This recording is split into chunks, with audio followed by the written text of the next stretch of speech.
So that's Kinlochleven. I'm now about 40 minutes in. You see the lights over there. That's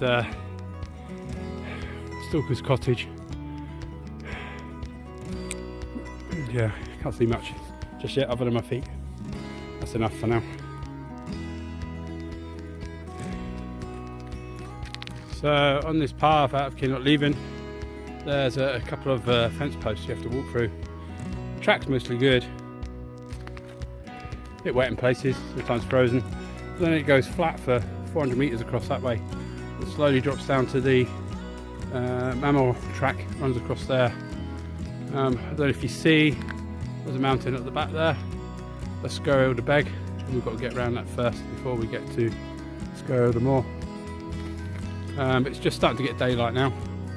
And that light you see flashing, that's a car on the high road.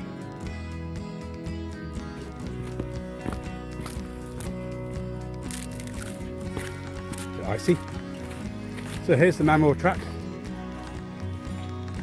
Comes up from Mamores Lodge and goes to Sgurr Eilde Mor.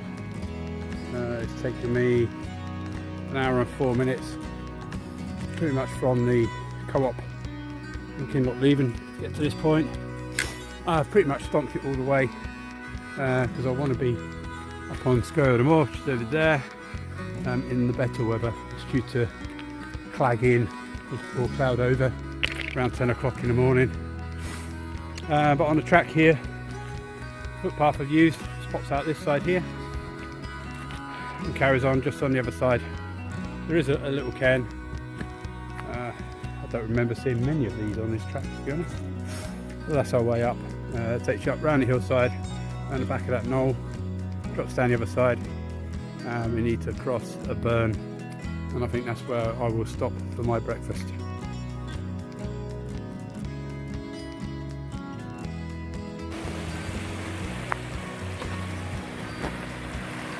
So here's the burn crossing. Sgurr Eilde Mor down there. That path is over there. And we're going up round that hillside over there.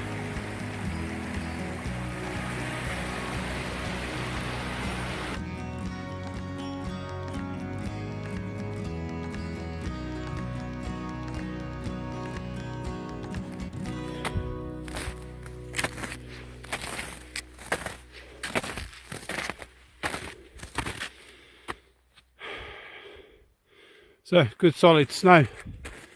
Suddenly went from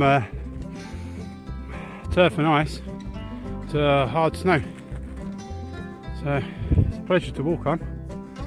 A lot easier than post holding. So you see the path goes across this hillside. It's quite exposed from above and particularly below. So you don't want to be sliding off of here. The path is easy. But you don't want to be making any mistakes. So what I'm going to do now, I think because this snow is really firm, I'm just going to put my crampons on, and that's probably going to be me for the rest of the day, to be honest. Looking nice.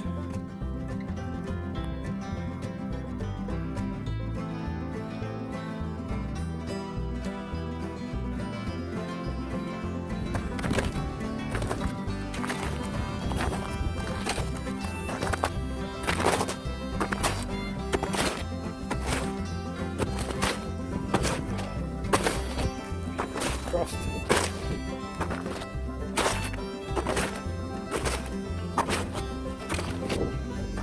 Heavy.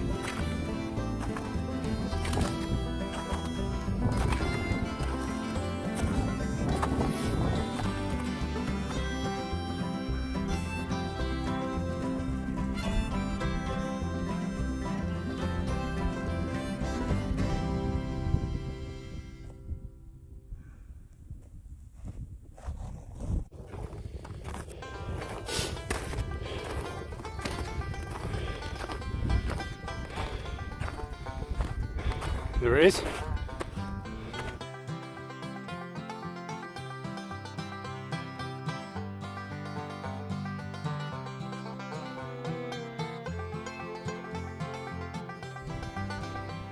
Quite a view today. So that's all of Glencoe right across there, and that big lump over there, Sgurr Eilde Mor.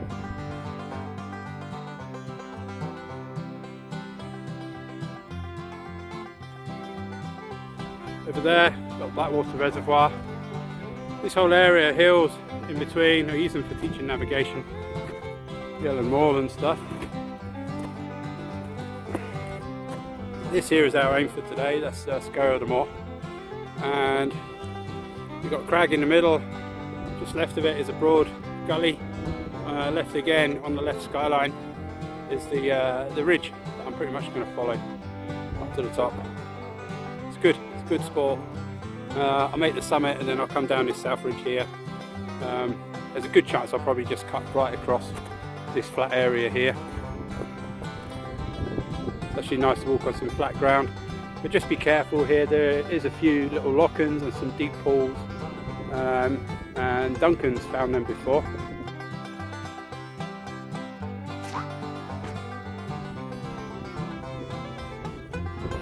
It got a bit wet. But up over there is Binnion Moor, that's the highest one. But yeah, that pointy one over there, that's Binnion Beg. It's only a small hill, it's only 990 something metres. It's a Munro, but the height gain to do that from Kinlochleven is similar to doing Ben Nevis, because you've got to walk all the way across the side there, drop down into a quarry, around the edge up to the summit and back again. It's a hell of a way. Over there on the side of Binnion Beg, sorry, not Binnion Beg, Sgurr Eilde Beg, I do see some sloughing going on. There is evidence of avalanches, although I think that might just be quite old. All this snow is pretty solid so far. It's looking lush everywhere until about 11 o'clock. So here's a burn crossing. Corrion Locken. There's a vast lock in there, big enough to float a ship and turn it round on. You wouldn't know it was there, apart from this water, and there's a bit round the edge. So just be really aware if you're coming over here, especially in poor visibility. There are some quite deep pools here, and it gets quite deep fairly quickly just over there. You want to avoid that. If it is a bit of a risk, and you're coming down off the hill, you can follow that south ridge all the way down and just keep going all the way down until you get to Sgurr Eilde Mor, and then you just turn right and follow the Mamores track out. Sometimes that's preferable. It's hard if you can't locate the path. You are on steep ground all the way down otherwise.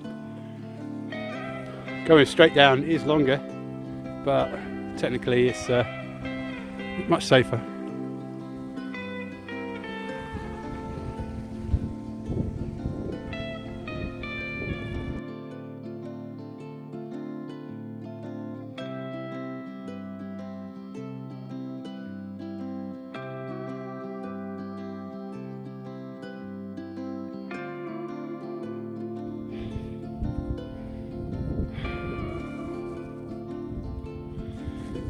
So I've come from that side, come all the way around here, around the edge of the locken, and contoured around the hillside. You want to avoid that area completely.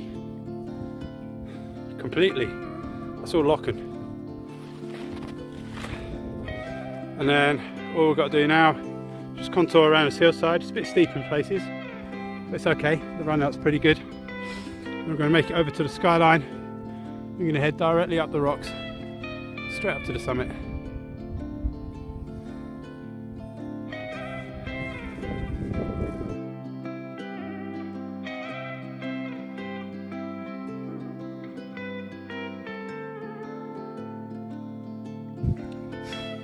So there's the base of the ridge, and I'm just going to follow the rocks all the way up to the top. So I'm about 800 metres up now.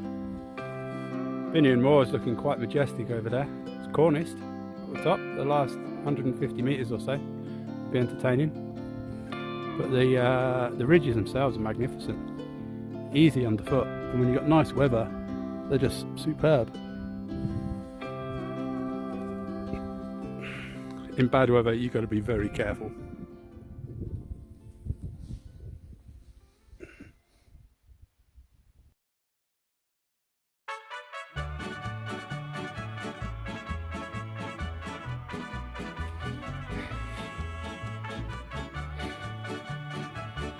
Well, I've just come up the steepest way. If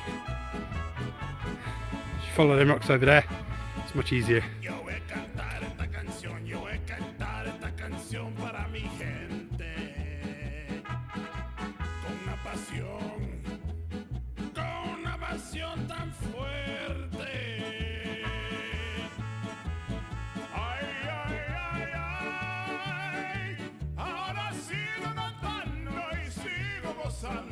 Yo sigo cantando y sigo gozando.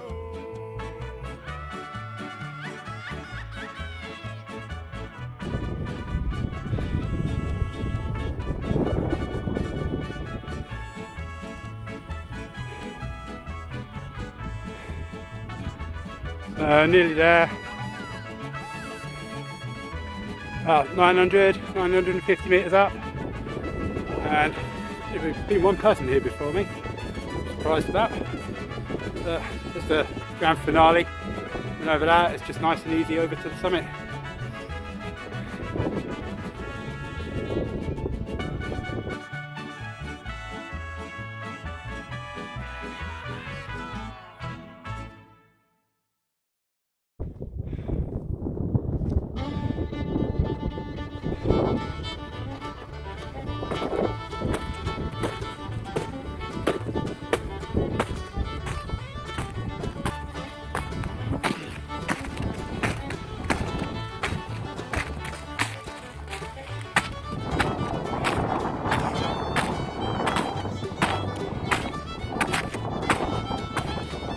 Here's the summit.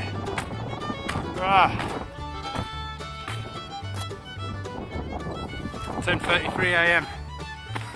3 hours 33 minutes from the co-op to here. That's okay. Can cope with that.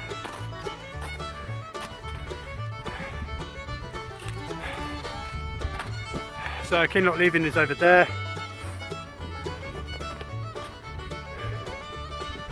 The usual way off. You can head over that way and hang a left, and you can come around the north side, and it takes you back round to Kinlochleven. There's going to be loads of snow in there. You beg, by the way. Mountaineering more. The other way, it's heading that way towards the sun. That's got quite gentle slopes. That's like the South Ridge, and that will take you back down to Kinlochleven. Or if you just keep going all the way down, you'll eventually pick up the Mamores track just before you get to Sgurr Eilde Mor. If you miss the track, you will end up swimming.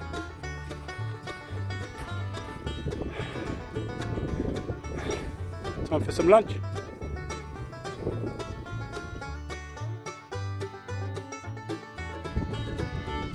So here's the South Ridge.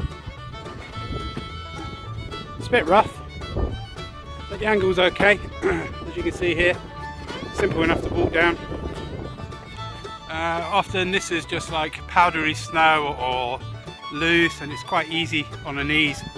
At the moment there's a mixture of like wind slab, which I'm post holing through, and very hard neve, frozen snow, and it's difficult to tell the difference between the two. So at the moment I'm just stood on top of the surface. Up there I was sinking in up to my knees, and then one step later I was on ice, and it all looked the same, it looked very similar. So this descent you still got to be careful. I've got my poles out, but there's my axe. I do have it ready if I need it. There's only a few man-made things I can see. Blackwater Dam. And then we've got, like, I can see the track that runs around the top there, and the dam at the end of Sgurr Eilde Mor, and the path. That's it. Everything else is just wild.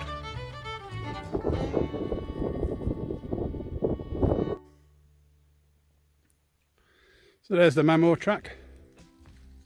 It's coming down off the back of Sgurr Eilde Mor, which is that one.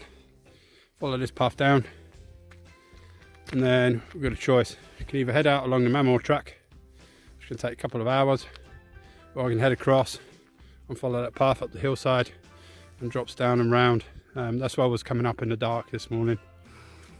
That's the most direct route from here. Shouldn't take more than an hour, but it's a pretty stunning day.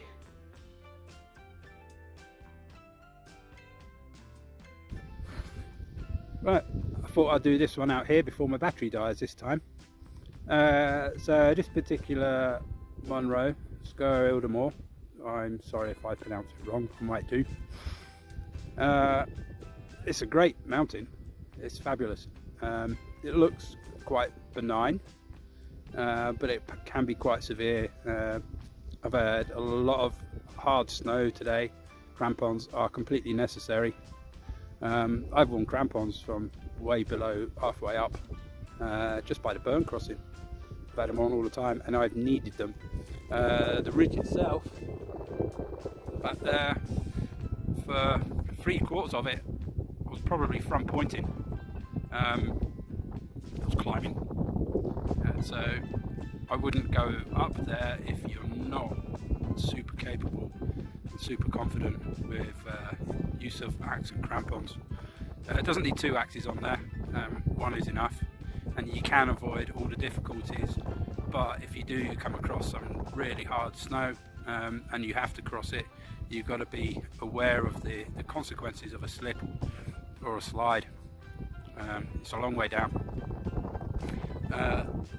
You can head up over there, that's the south ridge.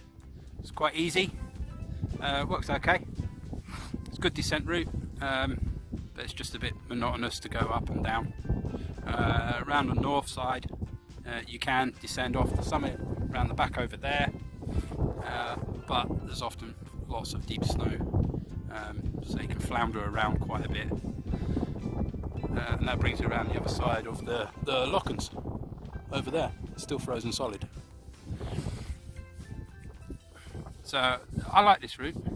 I've done it quite a lot, but I wouldn't go up there, like I say, if you didn't know exactly what you were doing, and I wouldn't go up there on my own if conditions were poor, i.e. I couldn't see.